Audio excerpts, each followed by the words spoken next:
17 സംസ്ഥാനങ്ങളിലും 4 കേന്ദ്രഭരണ പ്രദേശങ്ങളിലുമായി 102 ലോക്സഭാ സീറ്റുകളിലേക്കാണ് ആദ്യഘട്ട തിരഞ്ഞെടുപ്പ്.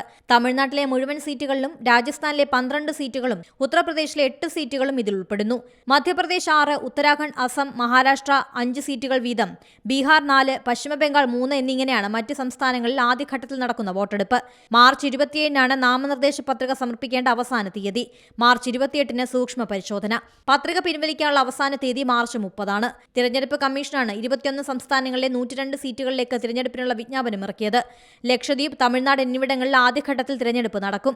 ബീഹാർ, അരുണാചൽ പ്രദേശ്, ഛത്തീസ്ഗഡ്, മധ്യപ്രദേശ്, മഹാരാഷ്ട്ര, മണിപ്പൂർ, മേഘാലയ, മിസോറാം, നാഗാലാൻഡ്, രാജസ്ഥാൻ, സിക്കിം, തമിഴ്നാട്, ത്രിപുര, ഉത്തർപ്രദേശ്, ഉത്തരാഖണ്ഡ്, പശ്ചിമബംഗാൾ, ആൻഡമാൻ നിക്കോബാർ ദ്വീപ്, ജമ്മു കശ്മീർ, ലക്ഷദ്വീപ്, പുതുച്ചേരി എന്നിവിടങ്ങളിലാണ് തിരഞ്ഞെടുപ്പ് നടക്കുക. ബീഹാറിലൊഴികെ മറ്റെല്ലായിടത്തും ഈ മാസം 27-ആണ് നാമനിർദ്ദേശ പത്രിക സമർപ്പിക്കാനുള്ള തീയതി. ബീഹാറിൽ ഈ മാസം 28 വരെ സമയമുണ്ട്. 30-ന് ബീഹാറിലും 28-ന് മറ്റിടങ്ങളിലും സൂക്ഷ്മ പരിശോധന നടക്കും. പത്രിക പിൻവലിക്കാൻ ഏപ്രിൽ 2 വരെ ബീഹാറിൽ സമയമുണ്ട്. മാർച്ച് 30-ആണ് മറ്റിടങ്ങളിൽ പത്രിക പിൻവലിക്കാനുള്ള അവസാന തീയതി. ഏപ്രിൽ 19-നാണ് ഇവിടങ്ങളിൽ വോട്ടെടുപ്പ്. National desk, Zee Malayalam news. ഏറ്റവും പുതിയ വാർത്തകളും വിശേഷങ്ങളും വിരൽ തുമ്പിലറിയാൻ സീ മലയാളം ന്യൂസ് എല്ലാ ഡിജിറ്റൽ പ്ലാറ്റ്ഫോമുകളിലും ലഭ്യം.